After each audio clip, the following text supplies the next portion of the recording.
জনাব রহিন হোসেন প্রিন্স, আপনাকে দিয়ে আলোচনাটা শুরু করি। সোমবার ইইউ কমিশনার আজা লাবিবের সাথে আলাপে অন্তর্বর্তী সরকারের প্রধান উপদেষ্টা বলেছেন ভোট সম্ভবত এবছরের ডিসেম্বরের মধ্যেই অনুষ্ঠিত হবে। কিন্তু আমি একটু জানতে চাই কোন নির্বাচনের কথা বলেছেন প্রধান উপদেষ্টা? সেটি কি আসলে জাতীয় নির্বাচন নাকি সেটি সংবিধান লেখার জন্য গণপরিষদ নির্বাচন? ধন্যবাদ আপনাকে। যারা শুনছেন তাদের শুভেচ্ছা জানাচ্ছি। বিশিষ্ট আলোচক মোশাররফ আহমেদ ঠাকুরকেও ধন্যবাদ জানাচ্ছি।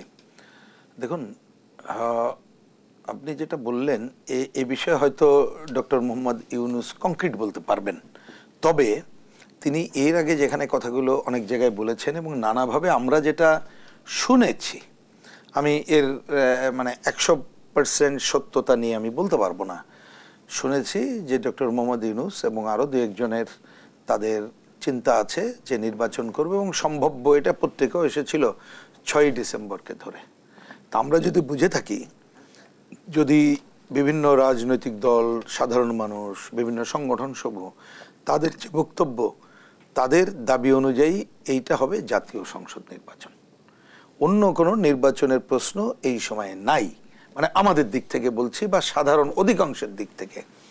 হয়তো রিসেন্টলি কেউ কেউ একই সাথে দেখবেন আগে নানাভাবে বলছিল যে আগে একটা গণপরিষদ নির্বাচন হোক, পরে জাতীয় সংসদ ভাবা যাবে, কিন্তু তারা এখন নতুন একটা বক্তব্য সামনে নিয়ে আসছে একই সময় দুটি নির্বাচন। কিন্তু আমি এটা আলোচনার টেবিলেই আনতে চাই না, এবং আমি এটাকে এখনো পর্যন্ত আমি বা আমার দল বা আমরা যারা এই স্বৈরাচার ফ্যাসিবাদী বিরোধী আন্দোলন করলাম, গণতান্ত্রিক প্রগতিশীল শক্তি দাবি করি, যারা বাংলাদেশকে মানি, মুক্তিযুদ্ধকে মানি, আমরা মনে করি যে সেটা উনি বলছেন যে ডিসেম্বরের শুরুতেই জাতীয় সংসদ নির্বাচন হবে।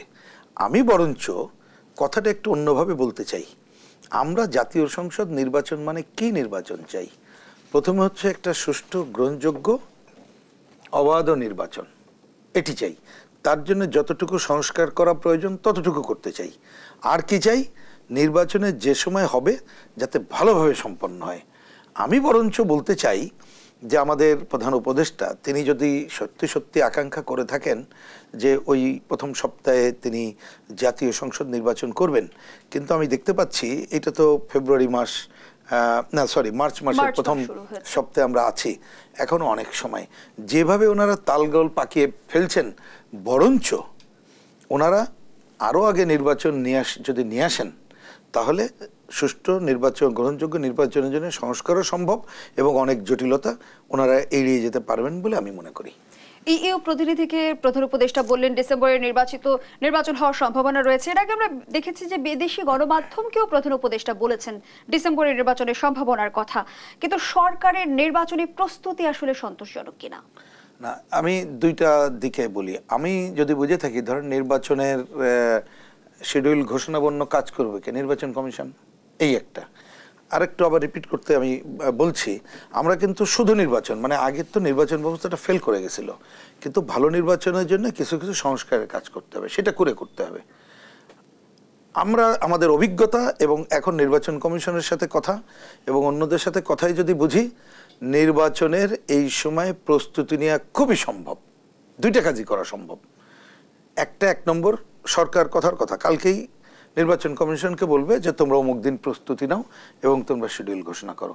আর এই সময় রাজনৈতিক দলগুলোর সাথে অন্যদের সাথে কথা বলবে, বলে তারা হিসাব করবে যে সুষ্ঠু, গ্রহণযোগ্য নির্বাচনে যে কী কী সংস্কার করা দরকার। আমাদের নির্বাচন কমিশন, উপদেষ্টা পরিষদ এবং প্রয়োজনে সুষ্ঠু নির্বাচনের যদি কোনো অধ্যাদেশ করতে হয়, এইটা খুবই অল্প সময় করা সম্ভব। মানে আমি কি বলবো, যে নির্বাচনের প্রস্তুতি নির্বাচন কমিশনের আছে, শুধু সরকারের সদিচ্ছা উপরই এটা নির্ভর করছে। তাহলে আমি মনে করি খুবই সম্ভব এই যে বললাম ডিসেম্বরের অনেক আগেই জাতীয় সংসদ নির্বাচন সম্পন্ন করা। জনাব রহিন হোসেন প্রিন্স, আপনি সংস্কারের কথা বলছিলেন, বিশেষ করে নির্বাচন কেন্দ্রিক সংস্কারের কথা আপনি বলছিলেন, কিন্তু আমরা অন্তর্বর্তীকালীন সরকারের 7 মাসের কর্মযজ্ঞ যদি আমরা একটু পর্যবেক্ষণ করি, আমরা দেখেছি যে সংস্কারের ইস্যুটি কিন্তু আলোচনার টেবিল পর্যন্তই আটকে আছে। এই যে সংস্কার বাস্তবায়নের পথে সরকার হাঁটতে পারলো না, এর দায় আসলে কার? আমার ধারণা একেবারে আমি একটা কুইক কমেন্ট করি, কারণ অ্যাকচুয়ালি অনেক কমেন্ট আমরা করি না। একটা রাজনৈতিক কর্মী হিসাবে কতগুলো আমরা একটু শিষ্টাচার, ভব্যতা এগুলো একটু রক্ষা করে বলি, কিন্তু আমি বলতে বাধ্য হচ্ছি, আমার ধারণা হচ্ছে ওনারা কালক্ষেপণ করছেন। দুই নম্বর, ওনার সংস্কারের নামে আমরা যতটুকু বলতে চাই, আমরা কতটুকু বলতে চাই আমি কিন্তু আগেই বলেছি, একটা ভালো নির্বাচনের জন্য যা যা সংস্কার এইটুকুই, আর তার বেশি ইচ্ছা করলে তো অনেক কিছু আমাদের এখতিয়ারে নাই। এর জন্য একটা নির্বাচিত পার্লামেন্ট লাগবে। কিন্তু হয় প্রথমে কালক্ষেপণ করছে, অথবা কেউ কেউ মনে করতেছে কোনো একটা কিছু করে কারোর কারোর বিশেষ এজেন্ডা আছে, সেই ধরনের কোনো কিছু বাস্তবায়ন করবে কিনা। তাই না হলে নির্বাচন ব্যবস্থার সংস্কারের জন্য এই কথা বহুবার বলেছি, আমাদের অভিজ্ঞতা থেকে বলতে পারি, যে টিমকে দায়িত্ব দিয়েছিল তাদেরকে যদি বলতো নির্ধারিত সময়ের মধ্যে 3 মাসের মধ্যে রাজনৈতিক দলগুলোর সাথে আলোচনা করে কি কি সংস্কার করা দরকার কংক্রিট ফর্মে উপস্থাপন করবেন, আপনারা করতে পারত। এখনো আমি মনে করি যে ভালো নির্বাচনের জন্য আমাদের বাস্তবতায় যতটুকু সংস্কার করা দরকার, ওই টিমকে যদি আমাদের সাথে সংলাপ করা, আমি বলতে রাজনীতিবিদ এবং অন্যদের সাথে সংলাপ করার দায়িত্ব দেয়, এইটা 15 দিনের বেশি লাগার কোনো কারণ আমি দেখি না। জাতীয় ঐকমত্য কমিশন গঠন হলো এবং বলা হচ্ছে যে কমিশনের মেয়াদ 6 মাস। 6 মাস মেয়াদ শেষে আর কি সরকার কতটুকু সুযোগ পাবে নির্বাচন কেন্দ্রিক সংস্কারগুলো বাস্তবায়নের ক্ষেত্রে? না, এটা হচ্ছে আমি যে বললাম, যদি শুধু নির্বাচন কেন্দ্রিক ভালো নির্বাচনের জন্য যদি সংস্কারের লাগে 6 মাস তো লাগবে না। তো আমি তো বললাম 15 দিনই যে এনাফ টাইম। তা 15 দিন সংস্কারের আমাদের ঐকমত্য কি কি আছে ঠিক করার পরে কার কতটুক দায়িত্ব, এইটা করলে আরো অল্প সময় লাগবে। কিন্তু যে ঐকমত্য কমিশনের কথা বলছেন, তাদের তো এজেন্ডা যতটুকু আমরা পত্রিকায় পড়ে বুঝি বা যতটুকু কথা হয়েছে সেটা তো ডিফারেন্ট। ওইটা করতে গেলে ওইটা তারা ঐকমত্য অনেক কিছু করতেও পারবে না, বরঞ্চ সংকট আরো দীর্ঘায়িত হবে। এবং আপনি দেখেন যে 15 তারিখে এক ধরনের 15ই ফেব্রুয়ারি তারা বলবো যে এক ধরনের একটা পরিচিতি পর্ব করলো, করার পরেও আজকে কয়দিনে কি করলো, উল্লেখযোগ্য কিছু করেনি। আমি বলছি করেনি নিয়ে আমি আলোচনা করতে চাচ্ছি না, আমি চাচ্ছি তারা কেন যেটা অপ্রয়োজনীয় সেইটা সংস্কারের দিকে যাওয়ার কথা বলছে। আমি আপনাকে একটা জাস্ট উদাহরণ দিই, আমি একটা পপুলার উদাহরণ বোঝার জন্য দেই। ধরুন নির্বাচন ব্যবস্থার সংস্কার আমরা অনেকে অনেক কিছু চাই, কিন্তু এইবারে কতটুকু করব, যতটুকু ঐকমত্য হয়। আমি একটা খালি বোঝার জন্য বলি, ধরেন নির্বাচন ব্যবস্থার জন্যে আমরা বামপন্থীরা 90 দশক থেকে বলে আসছি যে জাতীয় সংসদকে পার্টিসিপেটরি করতে গেলে, টাকার খেলা বন্ধ করতে গেলে, আরো অনেকগুলো কাজের জন্য এটা সংখ্যানুপাতিক পদ্ধতি প্রবর্তন করা দরকার। ক্লিয়ার? এটা আমাদের দীর্ঘদিনের দাবি। এইখানে বাংলাদেশের ভোটের বিবেচনায় অনেক বড় দল বিএনপি এবং আরো কেউ কেউ মনে করতেছে যে না, এইটা করার প্রয়োজন নেই, আমরা দ্বিকক্ষ বিশিষ্ট পার্লামেন্ট করব। এখন আপনি কি এই পয়েন্টে কোনো ঐকমত্য করতে পারবেন? এইবার পারবেন না। তাহলে আমি যাবো কেন এই আলোচনায়? এবার এই আলোচনায় যাবো না, আমরা যার যার জায়গায় থাকি, আমরা পরে কোনো সময় দেখে নেব, আলাপ আলোচনা করে ঐকমত্য হলে তখন করব।